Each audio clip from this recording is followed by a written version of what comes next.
ইস, ওফ জান, কি করছো? ছাড়ো না দুষ্টুটা। বেবি একটু আদর করতে দাও না, এই জায়গাটা অনেক বেশি hot। হ্যাঁ, আমার কাছে আসলেই তোমার হট লাগে, সেক্স লাগে, তাই না? না সোনা, তোমার এই জায়গাটা সত্যি অনেক hot। একটু আদর করতে দাও প্লিজ, আমাকে ডিস্টার্ব করো না জান। নিজেই তো সবটা করে যাচ্ছ, আমি কি তোমাকে বাধা দিচ্ছি? কিন্তু এমন করে তুমি ওইখানে বাইটগুলো দিচ্ছ, যার জন্য আমি পাগল হয়ে যাচ্ছি। প্লিজ এমনটা করো না সোনা বর। তাহলে কেমনটা করব? জান, তোমার এখানে আদর দিতে আমার ভালোই লাগে। তুমি জানো আমার এই জায়গাটা কত পছন্দ। প্লিজ আমাকে আটকে দিও না, আজকে মন ভরে আদর করতে দাও না বউ। ওইটা তুমি প্রতিদিনই বলো, যখনই তুমি আমার কাছে আসো তখনই এই জায়গায় এত বেশি ঠোঁটে স্পর্শ দাও, যার জন্য আমি শিউরে উঠি। আর মাঝে মাঝে কামড় দিয়ে ফেলো। দেখো কতগুলো দাগ বসিয়ে দিয়েছো, তোমার কামড়ের দাগগুলো এখন ওইখানে স্পষ্ট বোঝা যাচ্ছে। কি করব জান, তোমার এই জিনিসটা দেখলে আমি নিজেকে আটকে রাখতে পারি না, তো ওই জন্য ভুল করে কামড় দিয়ে ফেলি। প্লিজ তুমি আমার উপর রাগ করে থেকো না, আর আটকে দিও না জান। একটু আদর করতে দাও, দেখো তোমার আরাম লাগবে শোনাবো। হ্যাঁ, আমার তো আরাম লাগে, ওই জন্যই তোমাকে সরিয়ে দিতে পারি না। কিন্তু এত বেশি আরাম লাগে মাঝে মাঝে তোমার কামড়গুলো, যার জন্য চিৎকার করে ফেলি, কেঁদে ফেলি। সেটা তুমি বোঝো, এমনটা করো। আর তুমি আমাকে এমন করে কষ্ট দাও, তোমার কি একটু খারাপ লাগে না বেবি? কি করব বলো জান, তোমাকে কাছে পেলে তো আমার মাথা ঠিক থাকে না, প্রচন্ড পরিমাণে আদরের নেশা চেপে যায়। তাহলে কি করে তোমাকে দূরে সরিয়ে দেব বলো? এই দুষ্ট, তুমি আমাকে তুমি করে বলছো কেন? আমি না তোমার সিনিয়র? তাছাড়া তোমার ম্যাডাম। ম্যাডাম কি কেউ তুমি করে বলে? ফাজিল পোলা, একদম এগুলা বলবা না, তাহলে কিন্তু বকা দিব। এখন যতই নাটক করো আমাকে দূরে সরাতে পারবে না। তুমি খুব ভালো করেই জানো আমার মাথায় এখন তোমাকে আদর করার নেশা চেপেছে। তাই যতই ফন্দি করো আমাকে দূরে সরানোর জন্য, তাতে কোনো কাজেই হবে না। আমাকে এখন আদর করতে দিতেই হবে। এখন না সোনা, এমনিতেই অনেক আদর করে ফেলেছ। আর এখন যদি আদর করতে দেই, দিনের বেলাতে তুমি এত বেশি আদর করবে যার জন্য আমি কান্না করে ফেলবো। তার উপর যদি এখানে ভুলেও কিস করার সময় কামড় দিয়ে ফেলো না, তখন কিন্তু অনেক বেশি ব্যথা লাগে। প্লিজ সোনা, এরকম করো না। বরের জন্য এইটুকু করতে পারবে না? নাকি তুমি আমাকে ভালোবাসো না জান? আমি তো জানি তুমি আমাকে কতটা কাছে পেতে চাও। তাহলে কেন এরকম করে দূরে সরিয়ে দাও? তাছাড়া বরের জন্য তো একটু কান্না করতেই পারো, তাই না? অনেক কান্না করেছি তোমার জন্য, আর পারবো না। এখন কাছে পেয়েছি, এখন শুধু ভালোবাসাটা পেতে চাই। তোমার থেকে আমি ওই সুখটা চাই, যে সুখটা তোমার থেকে প্রতিনিয়ত আমি পেতে চাই। আমি কি ইচ্ছা করে এরকমটা করি নাকি? যখন আদর করতে আসি তখন তুমি চিৎকার করে ফেলো। তোমাকে কি আমি বলেছি চিৎকার করো? তুমি তো উল্টো আমাকে নিজের সাথে মিশিয়ে নেওয়ার চেষ্টা করো। আর যখন তোমার ইয়েতে লাভ বাইট দেই তখন তুমি চিৎকার করে ফেলো। তাহলে শেষ পর্যন্ত স্বীকার করলে যে তুমি আমার ইয়েতে কামড় দাও। আমার কষ্ট হয়, তাহলে দাও কেন? তোমাকে বারবার বারণ করেছি ওইখানটায় কামড় দিবে না। ওইখানে কামড় দিলে আমি নিজেকে ঠিক রাখতে পারি না। এত সেন্সিটিভ আর নরম জায়গায় তুমি কামড় দিলে কি আমার ব্যথা লাগে না বলো? আমি তো জানি লাগে, কিন্তু কি করব বলো? আমি কি ইচ্ছা করে দেই? তোমার কাছে আসলেই তো নিজেকে আটকে রাখাটাই মুশকিল হয়ে যায় জান।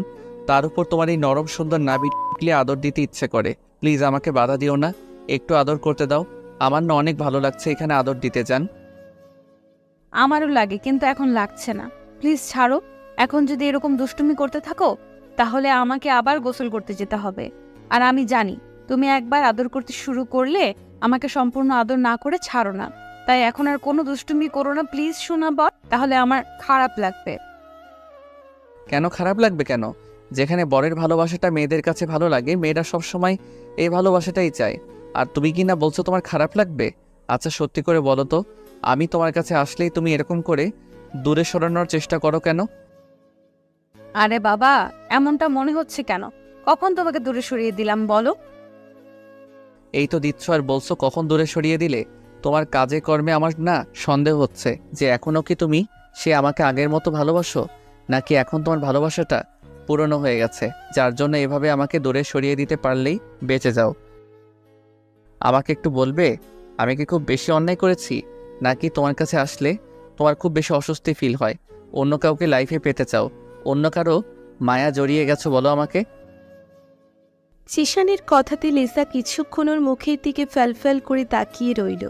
ওর চোখে পানি টলমল করছে। জিশানের নাভি থেকে মুখটা তুলে তারপর শার্টের বোতামগুলো লাগিয়ে নিয়ে বলতে আরম্ভ করলো। দেওয়ার মতো উত্তর তোমার কাছে নেই, সেটা আমি খুব ভালো করেই জানি। তাছাড়া তুমিও জানো তুমি আমাকে এখন প্রায়ই এরকম করে ইগনোর করছো। এটা কেন করো সেটা আমাকে বলো। যদি খুব বেশি অন্যায় করে থাকি তার জন্য আমাকে শাস্তি দিও, তারপরও অন্তত এই শাস্তিটা আমাকে দিও না। এগুলো না আমি নিতে পারছি না। আজকে তো আমি ট্রাই করার জন্য অফিসের কাজগুলো ফেলে বাসায় চলে আসছিলাম। দেখতে চাইছিলাম তুমি আমাকে কতটা ইগনোর করতে পারো, আর তুমি সেটাই করে প্রমাণ করে দিলে। তুমি যে প্রায়ই আমাকে ইগনোর করার চেষ্টা করো, বিয়ের 6টা মাস যেতে না যেতেই তোমার ইগনোরটা এত বেশি বেড়ে গেছে, যার জন্য এত খারাপ লাগে, যেটা আমি তোমাকে বলতেই পারি না। ভালোবাসি তোমাকে, অনেক বেশি ভালোবাসি। তুমি কষ্ট পাবে ভেবেই বলি না কখনো এগুলো, তাই কষ্ট দিতে চাই না।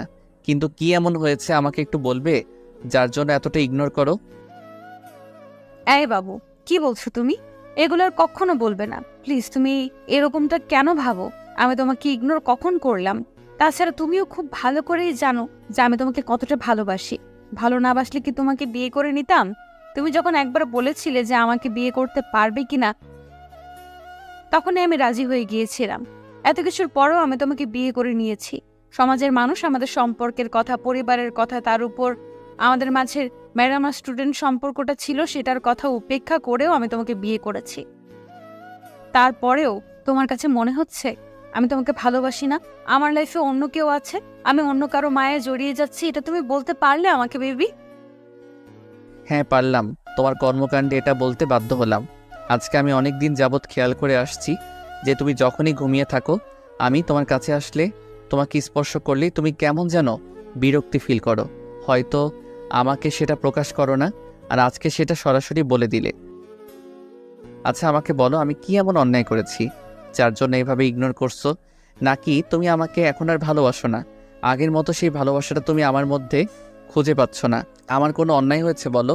আমি তোমার থেকে জুনিয়র বলে তুমি এমন করছো? নাকি অন্য কেউ আমার থেকে বেশি ভালো তোমাকে বেসে ফেলেছে বলো, যে ভালোবাসার জন্য তুমি আমার ভালোবাসাটাকে উপেক্ষা করতে চাইছো? একটাবার আমাকে বলো কি হয়েছে। তুমি যদি আমার থেকে চলে যেতে চাও আমি তোমাকে আটকাবো না, তারপরও শুধু একটাবার বলো। এসব করো না, আমি নিতে পারছি না। আজকে 15 দিন যাবৎ আমি এগুলো দেখে আসছি। আমি আজকে থাকতে না পেরে এগুলো বলতে বাধ্য হলাম। কি এমন অন্যায় করেছি আমাকে বলো? জিশানের এরকম ধারা কথাতে লিজা কান্না করে দিয়ে তারপর উঠে বসল। তারপর বুকের উপর থেকে শাড়ির আঁচলটা ফেলে দিয়ে জিশান মাথাটা বুকের সাথে খুব শক্ত করে চেপে ধরল আর বলতে লাগলো, এই বাবু প্লিজ এরকম বলো না। তুমি জানো আমি তোমাকে এখনো প্রচন্ড পরিমাণে ভালোবাসি।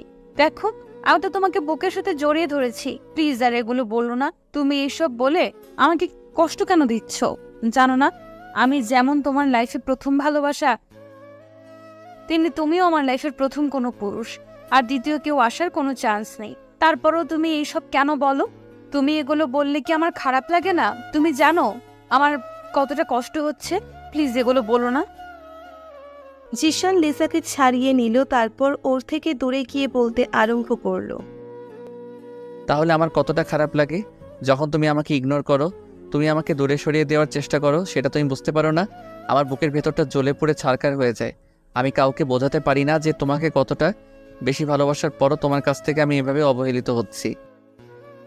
প্রিয় মানুষ, সামান্য দেয়া কষ্টটা পাহাড় পরিমাণ কষ্ট বয়ে আনে। আর তুমি কি না আমাকে এভাবে ইগনোর করছো?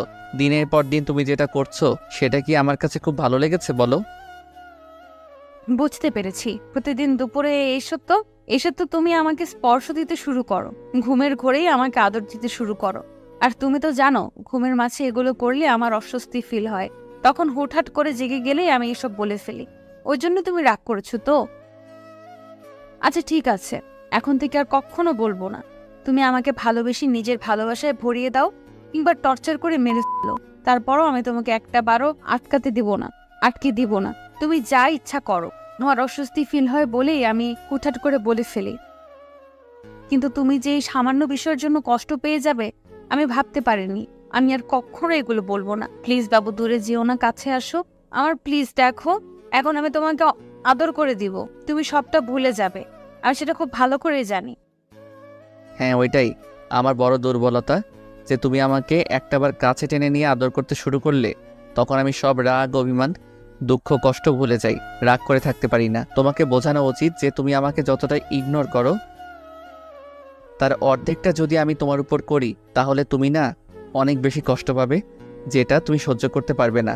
আমি তোমাকে বলে বোঝাতে পারলাম না যে তুমি আমাকে কতটা কষ্ট দিচ্ছ।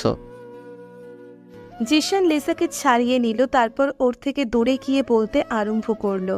জিশান বাসা থেকে বেরিয়ে যেতে গেলে লিসা তাড়াহুড়ো করে এসে ওর একটা হাত ধরে হুটহাট করে নিচের দিকে ঘুরিয়ে নিল। তারপর ঝড়ের গতিতে ওদের চার ঠোঁট এক করে দিল।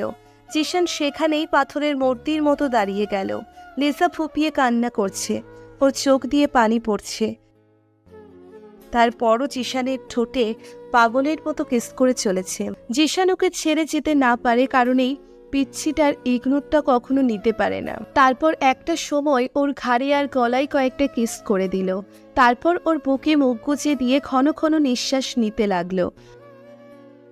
আর বুকের উপর কয়টা কিস করে দিতেই জিশান আর থাকতে না পেরে ওর বুকের সাথে খুব শক্ত করে চেপে ধরে বলল, রাগটা তো ঠিকই ভাঙতে পারো, তাহলে রাগিয়ে দাও কেন? তুমি জানো না ইগনোরগুলো নিতে পারি না। তুই অন্য কোনোভাবে আমাকে কষ্ট দিও। আমি তোমাকে পেয়ে গেছি, তারপরও আমার তোমাকে হারানোর ভয়টা সবসময় কাজ করে। তোমাকে বলে বোঝাতে পারি না, এই ভয়টা থেকে আমি বেরোতে পারছি না, আর তুমি সেটাকে বারবার বাড়িয়ে দাও। হ্যাঁ মানছি আমি তোমার থেকে জুনিয়র, তাই তুমি যেটা বলবে আমি সেটাই মেনে নিই। তাই বলে আমাকে এত বেশি ইগনোর করো না, যার জন্য আমাকে হারিয়েই ফেলো। এভাবে কখনো আর এসব বলো না প্লিজ। তুমি জানো আমি তোমাকে কতটা ভালোবাসি, তারপরও যদি তুমি এগুলো বলো আমার কষ্ট হবে না? বলো প্লিজ, এগুলো বলিও না। আমি থাকতে পারবো না তোমাকে ছাড়া। তুমি একবার বলেছো, তাতেই আমি আব্বু আম্মুর বিরুদ্ধে গিয়ে তোমাকে বিয়েটা করে নিয়েছি। তারপর দেখো সবাই সবটা মেনে নিয়েছে। এখন যদি আমরা এই আলাদা হয়ে যাই তাহলে কি করে হবে বলো সোনা পাখি? আমি আব্বু আম্মুকে বলে দিয়েছি আমি সারা জীবন তোমার সাথে থাকতে পারবো। আর তুমি যদি আমাকে দূরে সরিয়ে দেওয়ার চেষ্টা করো না, তাহলে সেট করে নেওয়া ছাড়া আর কোনো উপায় থাকবে না জান। লিসা কথাটা বলতেই জিশান ওর ঠোঁট দিয়ে লিসার ঠোঁট বন্ধ করে দিল। তারপর দুজন দুজনকে স্পর্শ দিতে ব্যস্ত হয়ে পড়ল। একটা সময় জিশান ওকে কোলে উঠিয়ে নেয়, আর লিসা গভীরভাবে জিশানের ঠোঁটে কিস করে যাচ্ছে। জিশান গিয়ে দরজাটা আটকে দিয়ে আসে, তারপর লিসাকে নিয়ে বেডে চলে যায়। লিসা জিশানের বুকের উপর উঠে পাগলের মতো কিস দিচ্ছে। কিছুটা সময় পার হতেই জিশান ওকে ধাক্কা মেরে লিসাকে নিচে ফেলে দিয়ে ওর উপর উঠে গিয়ে শরীরের ভরটা ছেড়ে দিয়ে, তারপর ওর ঠোঁটচোরা ছেড়ে দিয়ে ওর ঘাড়ে আর গলায় নাক ঘষতে আরম্ভ করলো। লিসা আবেশে চোখজোড়া বন্ধ করে নিল। ও নিঃশ্বাসটা ভারী হয়ে আসছে। জিশান ওর ঘাড়ে কিস করে দিতেই লিসা আর থাকতে না পেরে ওকে আঁকড়ে ধরার চেষ্টা করলো। জিশান ওর বুকের উপর থেকে শাড়ির আঁচলটা ফেলে দিয়ে বুকের উপর কয়েকটা গাঢ়ভাবে কিস করে দেয়, যার জন্য লিসা পুরো উন্মাদ হয়ে যায়। লিসার বুকটা ক্রমশই ওঠানামা করতে শুরু করেছে। জিশান জানে পাগলিটা একদম উত্তেজিত হয়ে গেছে, তাই আস্তে আস্তে ওর শরীর থেকে সব কাপড়গুলো সরিয়ে দিয়ে আদরের মাত্রাটা বাড়িয়ে দেয়। জিশান লিসার শরীরের প্রতিটি কোনায় কোনায় ঠোঁটের স্পর্শ দিচ্ছে, আর প্রতিটা স্পর্শে শিউরে উঠছে, আর জিশানকে নিজের সাথে মিশিয়ে নেওয়ার চেষ্টা করছে।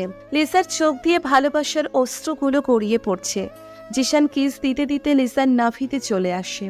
তারপর এখানটায় বেশ কয়েকটা গাঢ়ভাবে কিস করতেই লিসা আর থাকতে না পেরে জিশানের মাথাটা নাভির সাথে খুব শক্ত করে চেপে ধরে আর বলে, প্লিজ বাবু, এখানে এমন করে স্পর্শ দিও না, আমি পাগল হয়ে যাব।